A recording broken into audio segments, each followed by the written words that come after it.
Hello, பணத்தை எப்பமா தருவ? நான் என்ன தரமாட்டேன்னாங்க சொன்னேன். பணம் வர கொஞ்சம் டிலே ஆகுது. வரும்போது தரப்போறேன். ஏம்மா, இதேதாம்மா சொல்லிக்கிற ரொம்ப நாளா. எப்பதான் தருவ ஃபைனலா? இன்னும் 2-3 நாள் மட்டும் கொஞ்சம் பொறுத்துக்கோங்க சார். எப்படியாவது பார்த்து தந்துடுறேன். ஆனா உங்ககிட்ட ஒரு விஷயம் எனக்கு ரொம்ப பிடிச்சிருக்குமா. என்னது சார் அது? உங்ககிட்ட பேச்சே மாறதில்லம்மா.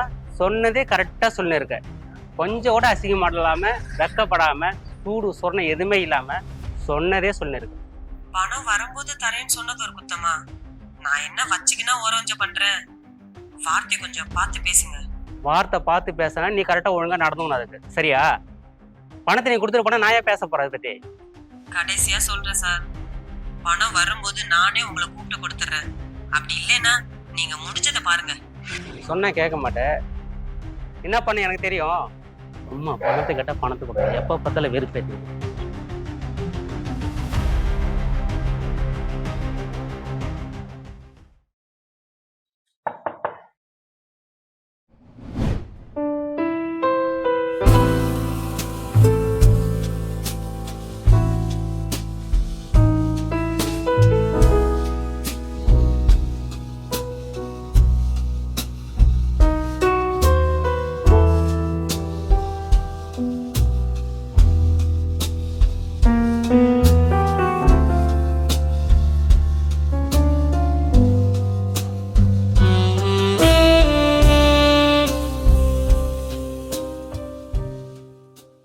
பணத்தை ஒழுங்கா கட்ட மாட்டேனே. ஃபோன் பண்ணா திருப்பி வர மாட்டேன்னு நீ. அது இல்ல சார். பேசாதம்மா, பணத்தை ஒழுங்கா கட்டுமா. சார் நான் என்ன கட்ட மாட்டேன்னா சொல்றேன். என் சூழ்நிலை கொஞ்சம் சரியில்லை, அதனாலதான் சார். இதே தான் சொல்லிருக்க. அதெல்லாம் எனக்கு தெரியாது. வீட்டை தேடி வந்துட்டேன். எனக்கு பணத்தை வாங்காம போக மாட்டேன். இந்த பணத்தை நீ கொடுத்துதான் ஆகணும். சரி சார், நான் தரேன். நீங்க கொஞ்சம் கோவப்படாம பேசுங்க சார். நீ பணத்தை எடுத்து வை. நான் கோவப்பட மாட்டேன். நான் பணத்தை எடுத்து வைக்கிறேன். நீங்க வாங்க சார், வந்து உட்காருங்க. கொஞ்சம் தண்ணி தர குடிங்க, வாங்க சார். ப்ளீஸ் சார், ப்ளீஸ் வந்து உட்காருங்க. ஃபர்ஸ்ட் தண்ணி குடிங்க.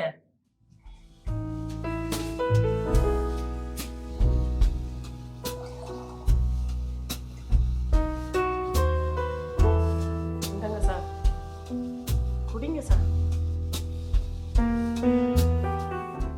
சார் கொஞ்சம் டென்ஷனை குறைங்க சார். நீ தான் டென்ஷன் ஏத்துறியாம்மா. சரி சார், கொஞ்ச நேரம் இருந்தீங்கன்னா நான் போய் ட்ரெஸ் சேஞ்ச் பண்ணிட்டு வந்துடுறேன். Please sir.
இந்தாங்க சார் வட்டி.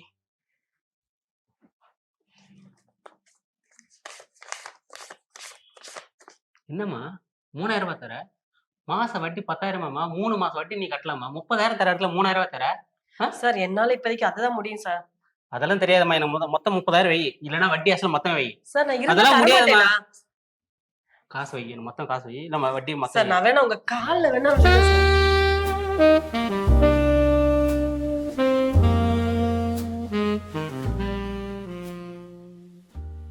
அம்மா, மொத்த வட்டி 30,000 அசலும் கொடுமா. சார் என்னால எப்படி வட்டியே கொடுக்க முடியல, இதுல எப்படி நான் அசலே சேர்த்து தருவேன்? நீ நினைச்சா அசலே கொடுத்துடலாம். ஆமா, நம்மளால வட்டியே கொடுக்க முடியல, இவர் எப்படி அசலே சேர்த்து கொடுக்கலாம்னு சொல்லிட்டு இருக்காரு?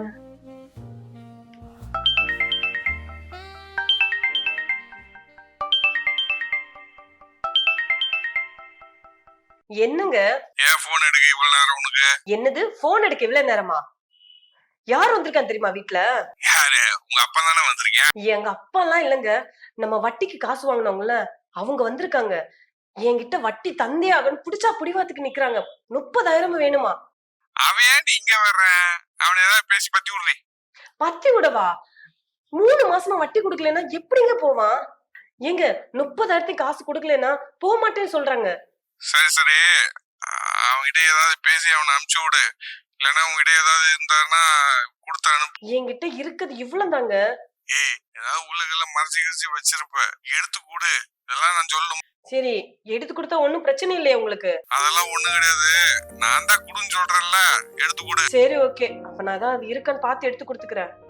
உன்கிட்ட இருக்குது உனக்கே தெரியாதா? எனக்கு எங்கெங்க தெரியும்? நான் எங்கேயாவது வச்சிருப்பேன். சரி நான் பாக்குறேன், நீங்க வைங்க போன. எங்க வச்சிருப்ப? நீ வச்சிருக்க இடத்துல வச்சிருப்ப. இந்த நக்கல் ஒண்ணும் குறைச்சல் இல்ல. சரி வைங்க போன, நான் பார்த்து என்னன்னு எடுத்து கொடுத்துக்கிறேன். சரி சரி, நான் போன உடனே எனக்கு ஃபோன் பண்ணு. சரிங்க. அப்புறம் வீட்டுக்கு வரேன். ஏய், வந்த உடனே ரெடியா இரு. சரி வைங்க. சார், ஹஸ்பண்ட் கிட்டயும் கேட்டுட்டேன், அவங்க கிட்டயும் எதுவும் இல்லையா? என்கிட்ட இப்போதைக்கு இதுதான் இருக்கு, கொஞ்சம் அட்ஜஸ்ட் பண்ணீங்க சார். மறுபடியும் சொல்கிறேன், நீ நினச்சா வட்டி மட்டும் இல்லை அசலையும் சேர்த்து தரலாம். என்னங்க சொல்றீங்க? நான் எப்படி அசலை சேர்த்து தர முடியும்? தர முடியும். என்ன சொல்றீங்க? என்னால எப்படி அசலை திரும்ப தர முடியும்? கண்டிப்பா நீ நினைச்சா அசலையும் சேர்த்து தரலாம். சரி வாங்க, நான் அசலை சேர்த்து தரேன்.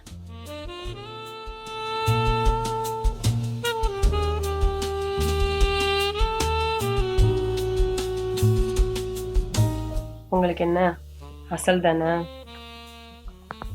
எடுத்துக்கோங்க.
என்ன, வட்டியும் வசூலும் ஓகேவா? டபுள் ஓகே செல்லம். அதுவும் உன் முதுகில் இருக்கிற மச்சம் இருக்க, சூப்பர். இப்படிதான் நீ வட்டியும் அசலும் தருவோம்னு நினைச்சிருந்தா 3 மாசம் வெயிட் பண்ணிருக்க மாட்டேன், முன்னாடியே வந்திருப்பேன். எனக்கு மட்டும் எப்படி தெரியும் நீங்க என்கிட்ட இருந்து வட்டியும் அசலையும் இப்படிதான் வாங்குவீங்கன்னு? என்ன பண்ணுறது? நீ இப்படி தான் கொடுப்பேன்னு எனக்கு என்ன தெரியும்? இப்படி கொடுத்து ஒரே நாளில் மொத்த அசலையும் வட்டியும் கழிச்சிட்ட. கில்லாடிடி நீ. சரி, ம். அப்ப என்கிட்ட என் ஃப்ரெண்ட்ஸ் யாராவது காசு கேட்டா நான் உங்ககிட்ட சொல்லவா? தாராளம் சொல்லு. உனக்காக எதை ஒன்றால் தரேன். சரி, வட்டியை இப்ப என்கிட்ட வசூல் பண்ண மாதிரி தான் என் ஃப்ரெண்ட்ஸுக்கிட்டையும் வசூல் பண்ணுவீங்களா? அது எப்படி செல்லம்? அவங்க கிட்ட தான் வசூல் பண்ண மாட்டேன், உங்ககிட்ட மட்டும்தான் வசூல் பண்ணுவேன். ஓகே. ஆனா ஒருவேளை அவங்க வட்டி தராம என்ன மாதிரி ரொம்ப நாள் கழிச்சுட்டுனா? ஒரு கண்டிஷன் இருக்கு. 3 மாசம் வரைக்கும் உங்ககிட்ட வசூல் பண்ணுவேன். ம். வட்டிக்கு வட்டி ஆயிடுச்சுன்னா அவங்க கிட்ட தான் வசூல் பண்ணுவேன். ஓ, டைரக்டா நீங்க இப்ப என்கிட்ட வசூல் பண்ண மாதிரி அங்க போய் வசூல் பண்ண போறீங்க? ஆமா, நீங்க கரெக்டா இருந்தா நாங்க ஏன் அப்படி பண்ண போறோம்? அது சரி.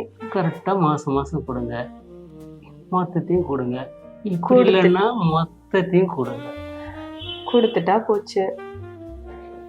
ஆமா, வட்டிக்கு காசு கொடுக்கணும்னா ஏதாவது உங்ககிட்ட கண்டிஷன் ஏதாவது இருக்கா? இருக்கு, ம். கண்டிஷன் இருக்கு. ஒன்லி பெண்களுக்கு மட்டும்தான். ம். அதுவும் உன்னை போல அழகான பெண்களுக்கு மட்டும்தான். எனக்கு ஒரு டவுட்டு. சொல்லு. இல்ல, நீங்க காசு வாங்க ஒருவேளை உங்களால வர முடியலன்னா நீங்க வேற யாராவது வசூல் பண்ண அனுப்புவீங்களா? வேற யாரையும் அனுப்ப மாட்டேன். நான் மட்டும்தான் வட்டியை வசூல் பண்ணுவேன். வட்டியை வேற யாரையும் வசூல் பண்ண விட மாட்டேன். இந்த வட்டி எல்லாம் எனக்கு மட்டும்தான். செல்லம், சொல்லுங்க. இனிமேல் உனக்கு என்ன வேணாலும் என்ன கீழடித்தாங்க. சரிங்க. வரட்டுமா? ம், ஓகே.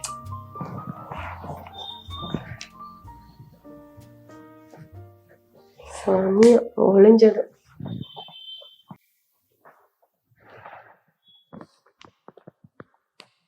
கட்டினவன் சரியா இருந்தா எனக்கு எதுக்கு இந்த நிலைமை? அவன் வாங்கின காசுக்கு வட்டியை ஒழுங்கா கொடுத்திருந்தா இன்னைக்கு வட்டிக்காரங்கிட்ட நான் என்ன இழக்கணும் எந்த அவசியம் இல்லைல்ல. அவன் என்னை வீடு தேடி வந்து இவ்வளோ அவமானப்படுத்தி என்னை கஷ்டப்படுத்த வேண்டிய அவசியமே இல்லைல்ல. இதுக்கு தான் கட்டினவன் சரியா இருந்தா எல்லாமே கரெக்டா இருக்குன்னு சொல்லுவாங்கல்ல. எனக்கு இது தேவைதான். இந்த மாதிரி ஒரு நாயை நான் லவ் பண்ணி கல்யாணம் முடிச்சேன்ல, எனக்கு இந்த அவமானம் தேவைதான். எங்க வீட்டில் எவ்வளவோ சொன்னாங்க, நான் கேட்கல. மொத்த காலில் நின்று இவனை தான் கட்டணும்னு. அதுக்கு தான் இன்னைக்கு நான் மொத்தமா சீரழிஞ்சிட்டு நிக்கிறேன். இந்த மாதிரி தானே எல்லா குடும்பத்திலும் நடக்குது. தனக்கு காசை வாங்கி வட்டி கட்ட முடியும்னா அதுக்கேற்ற மாதிரி காசை வாங்க வேண்டியதானே. வட்டி கட்ட முடியலன்னா எதுக்கு இவ்வளோ காசை வாங்கி தான் பொண்டாட்டி இழக்கிற அளவுக்கு இன்னைக்கு இருக்கணும்? இவன் பாட்டுக்கு பேசிட்டு வட்டியை கொடு அசலை கொடுன்னு ஃபோனில் அவன் பாட்டுக்கு பேசிட்டான். ஆனால் நான் என்கிட்ட காசு இல்லாமல் எவ்வளோ கஷ்டப்பட்டேன். அவனுக்கு என்ன, வட்டி கொடுத்தவன் மேலே எந்த தப்பும் இல்லை. அவன் நான் கேட்டதுக்கு கடமா கொடுத்தான், அதை திருப்பி கொடுக்கல. அவன் என்ன கேட்டான், அவனை குறை சொல்லி என்ன பிரயோஜனம்? தேவைக்கு தானே நான் போய் காசு கேட்டு நின்னேன். அதுக்கு அவன் கொடுத்ததுல இல்ல அவன் கேட்டதுலயோ எந்த தப்பும் இல்லையே. இந்த மாதிரி நான் கஷ்டப்பட்டதுக்கு காரணம் இந்த காசு தானே. இதை இவன் ஒழுங்கா உழைச்சிருந்தா எனக்கு இன்னைக்கு இந்த நிலைமை வந்திருக்காதுல்ல. எனக்கு மட்டும் இல்ல, இந்த உலகத்துல இருக்க எல்லா பொண்களுமே இப்படித்தானே கஷ்டப்பட்டுட்டு இருக்கோம். கட்டினவனோ இல்ல வீட்டுல அப்பாவோ எல்லாரும் ஒழுங்கா இருந்திருந்தா இந்த மாதிரி எந்த பொண்ணுக்கும் நிலைமை வந்திருக்காதுல்ல. இனிமேல் அது இதை பார்த்தாது எல்லா ஆம்பளைங்களும் திருந்தணும் தான் நான் கேட்டுக்கிறேன்.